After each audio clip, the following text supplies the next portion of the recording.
Så att nu är det du som håller världsrekordet. Känslan går inte att beskriva.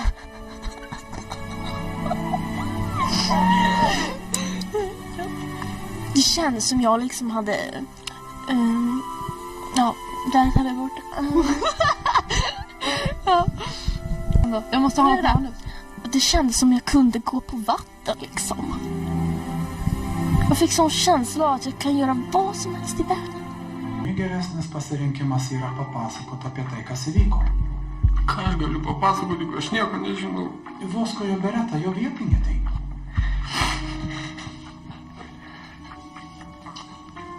Med alla de träffresultat som finns så är det svårt att tro att du inte har något att berätta.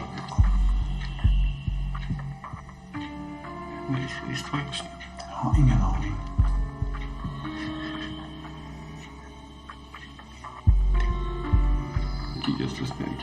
Jag har aldrig i livet har träffat den här flickan.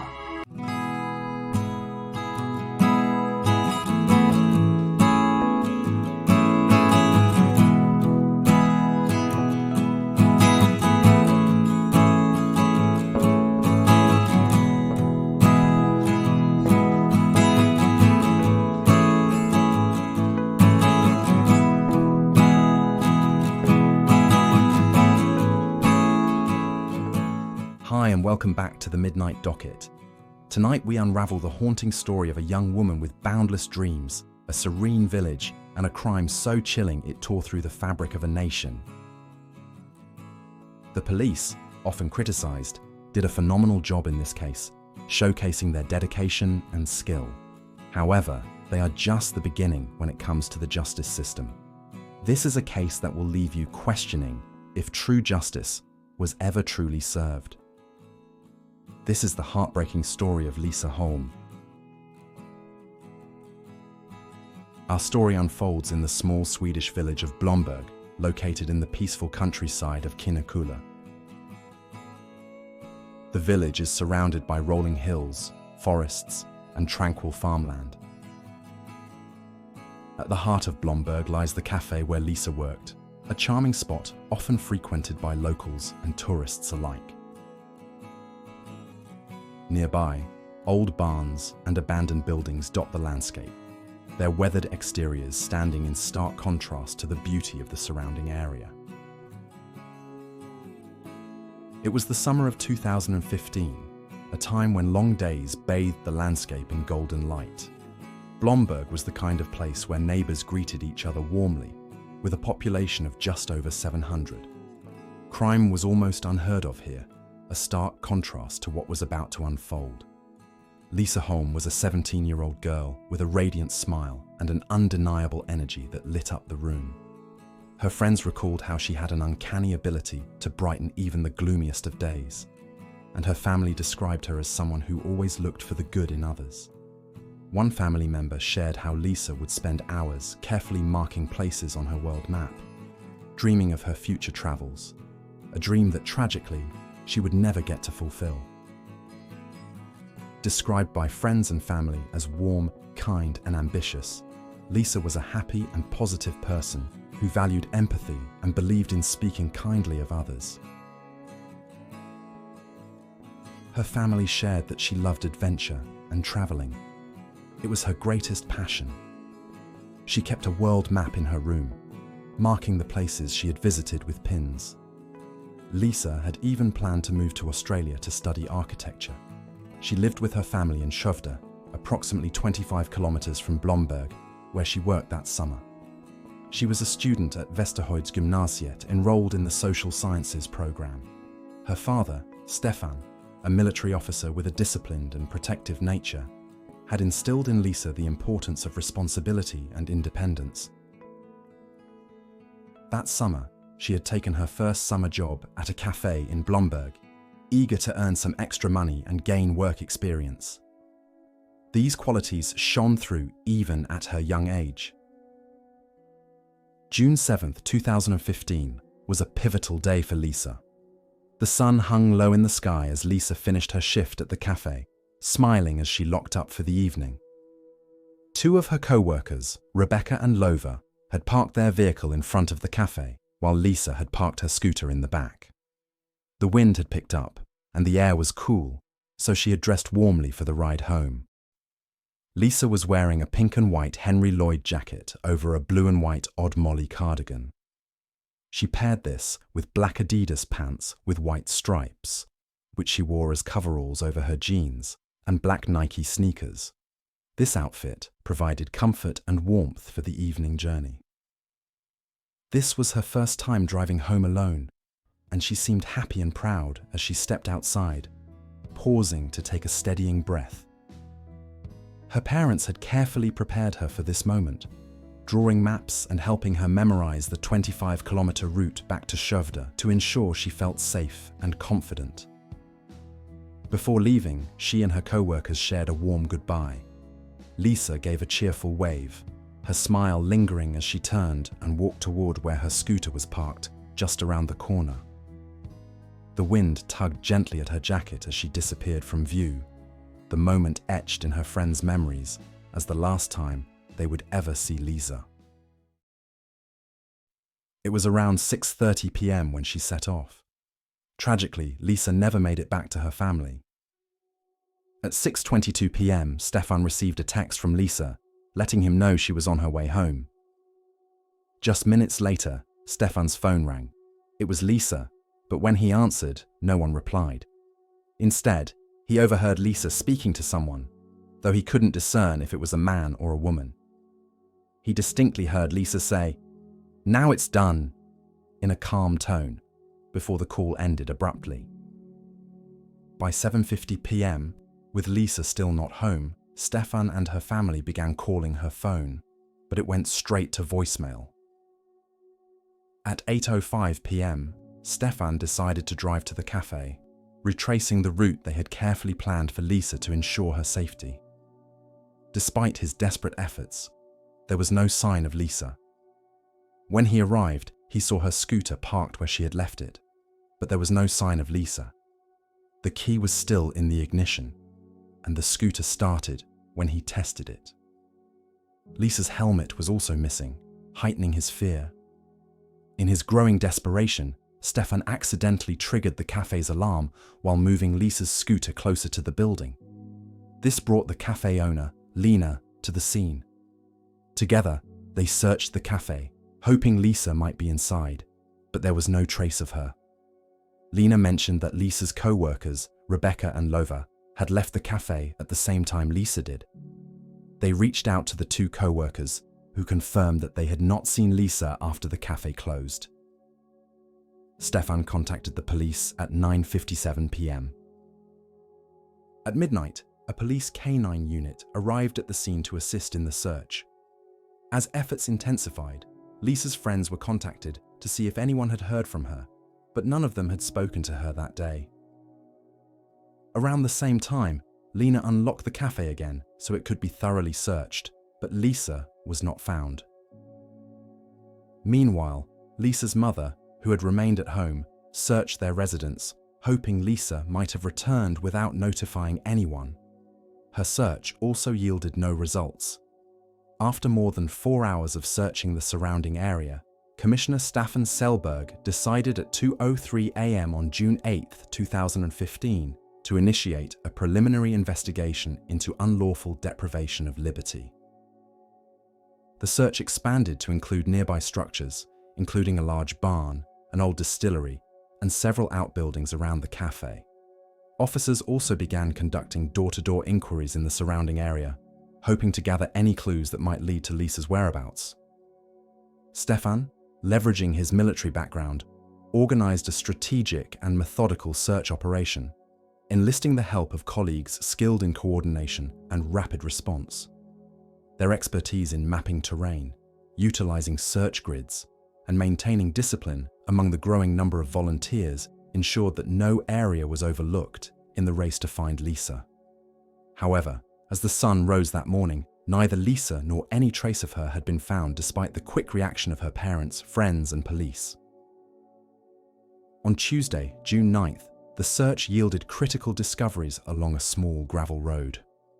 A volunteer first spotted a phone case lying in the dirt, its bright color standing out against the gravel.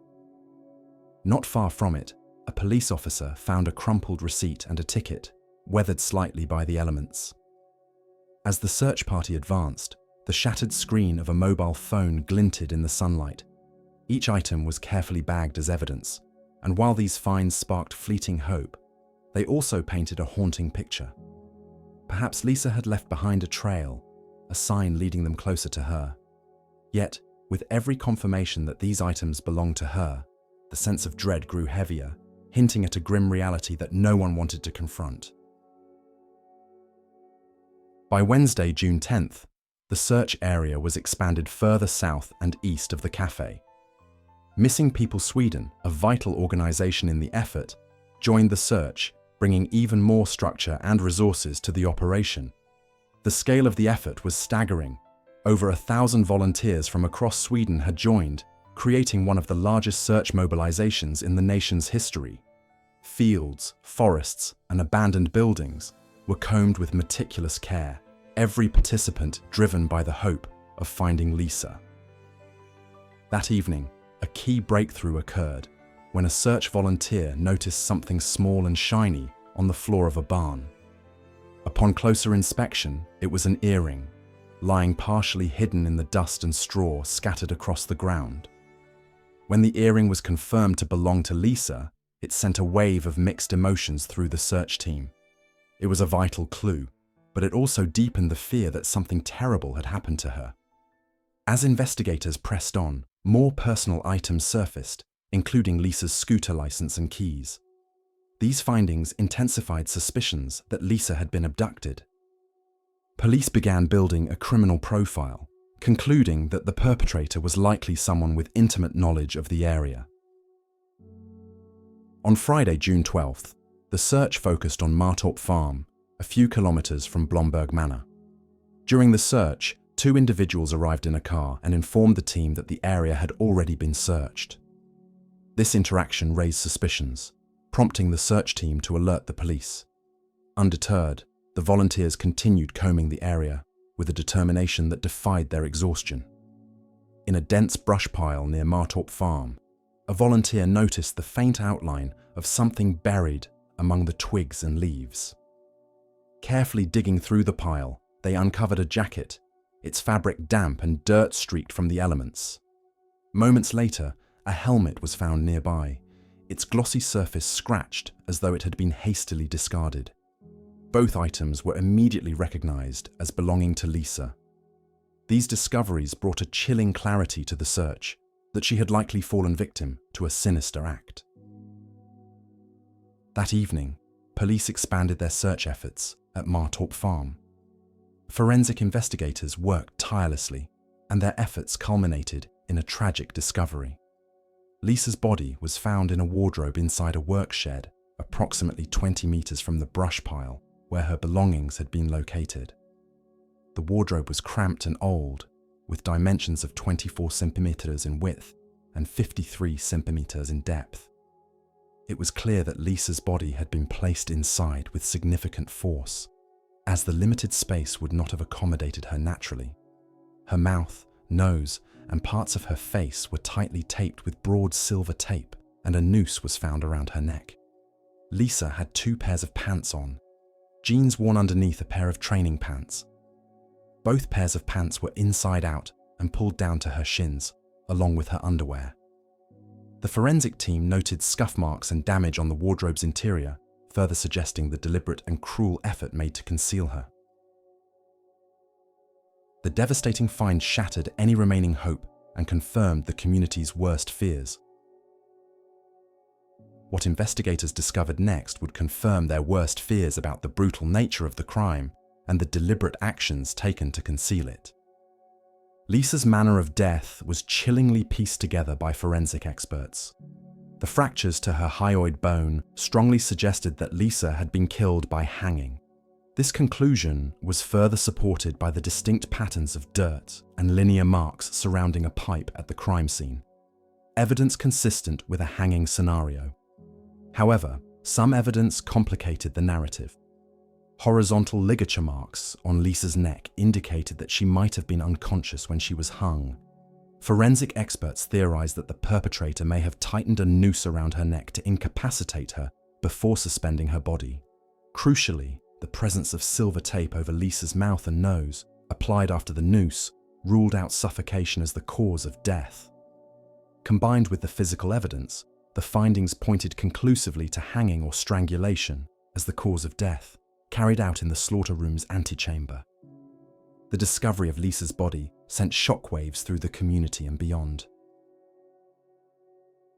Vigils were held, and flowers piled up at the cafe where she had worked, a poignant reminder of the lives she had touched. Social media lit up with heartfelt tributes, and the nation mourned as if they had lost one of their own. Social media became a platform for both love and support, as well as despair and hatred. While many users flooded timelines with heartfelt tributes and messages of solidarity, others took a much darker path. Some used this tragedy to unfairly blame Lisa for what had happened to her, while others criticized the overwhelming national support by dismissing it as favoritism because she was a cute little white girl. The most callous voices questioned why anyone should care at all, with statements like, "Who cares? People die every day." Yet amid this negativity, the supportive voices far outweighed the hateful ones, reminding us that even in the darkest moments, compassion can shine through. The investigation quickly honed in on the area surrounding the work shed where Lisa's body was found. Forensic teams meticulously searched for clues, and what they uncovered painted a chilling picture of what had transpired. Each piece of evidence told a fragment of the story, culminating in a breakthrough that pointed to Nerijus Bilevicius, a Lithuanian national living and working in Blomberg. Inside a nearby barn, across from the cafe, a roll of silver tape in a nail box bore Lisa's DNA, as did fragments of tape scattered on the ground. Nearby, DNA from Nerijus's brother, Ivarus, was also identified on one of these fragments. The discoveries deepened as investigators moved through the space. In the southern annex of the barn, a slaughter area turned out to be the site of further disturbing evidence. Nerijus's DNA was found in sperm stains on a wall in a corner room and on a lamp cover in a sink. A blood stain on a pipe at the entrance of the slaughter room bore Nerijus's DNA, while Lisa's DNA was discovered on a hair strand near a hole in the wall connected to that same pipe.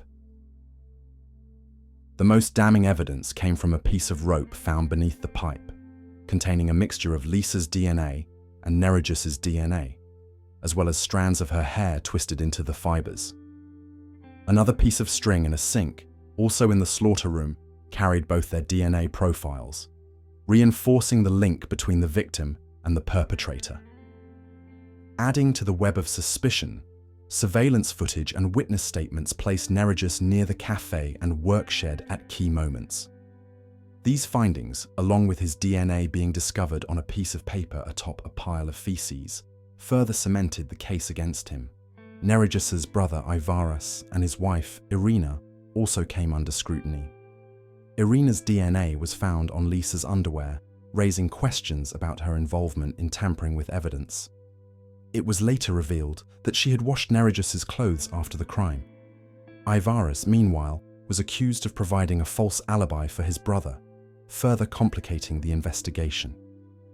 Despite these damning facts, Swedish law does not consider lying during a police investigation a crime. As Vice Chief Prosecutor Lars-Göran Wennerholm explained, both Ivarus and Irina were ultimately released without charges and allowed to leave Sweden, a decision that left many confounded and questioning how such compelling evidence was deemed insufficient for prosecution.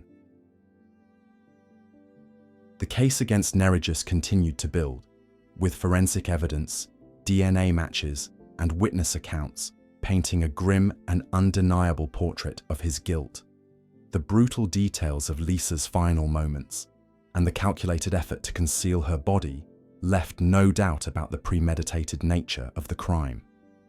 Nerijus was arrested shortly after the discovery of Lisa's body. Throughout his interviews, he adamantly denied any involvement, but inconsistencies in his statements combined with the mounting forensic evidence quickly unraveled his defense. As the investigation continued, the community turned its focus to honoring Lisa's memory.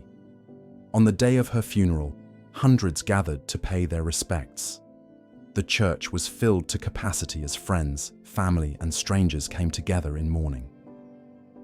The streets outside were lined with candles and flowers, creating a solemn path leading to the church doors. For Lisa's family, the grief was unbearable. The funeral was a heart-wrenching farewell, filled with memories of Lisa's kind spirit and the love she had brought into the lives of so many. The search for justice resumed with the trial, which began in October 2015 and drew intense media attention. The prosecution presented a chilling timeline of events, supported by forensic evidence and witness testimonies. Nereus's defense argued that the DNA could have been transferred indirectly, but this claim was dismantled by experts. Lisa's family attended every hearing, their faces etched with grief and determination. In November 2015, Nereus was found guilty of Lisa's murder and sentenced to life imprisonment. The court described the crime as particularly heinous, highlighting the extreme suffering Lisa endured. Though Nereus had been given a life sentence, it was small solace for Lisa's loved ones. Nereus was later transferred to Lithuania to serve his life sentence. In 2019, he was brutally murdered by fellow inmates. He was stabbed in the neck 8 times with a shiv and bled out before medical assistance could arrive. This has been one of the most difficult episodes to write. Lisa Holm's story forces us to confront profound questions about justice and the harsh reality of the world we live in. While Nereus Bilovicius was convicted, many remained deeply unsettled by the release of his wife and brother, despite evidence linking them to the crime. Irina's DNA was found on Lisa's belongings, and Ivaras provided a false alibi. Yet both were allowed to leave Sweden without facing charges. Lisa's parents, Stefan and his wife, did everything humanly possible to find her. Not a single second was wasted in their efforts, but tragically, it still wasn't enough. The thought of being so physically close to their daughter, yet worlds away, is a pain no parent should ever have to endure. Was justice truly served in this case? One can always try to protect their children, as Lisa's parents did with care and preparation. But as this case tragically proves, no amount of preparation or swift action can stop a monster who has already decided on their next victim. We would love to hear your thoughts on these questions. Was the decision to release them the right one, or should there have been further accountability? Thank you for joining us on this emotional journey. If Lisa's story moved you, consider sharing it. Don't forget to subscribe for more true crime stories. Until next time, stay safe.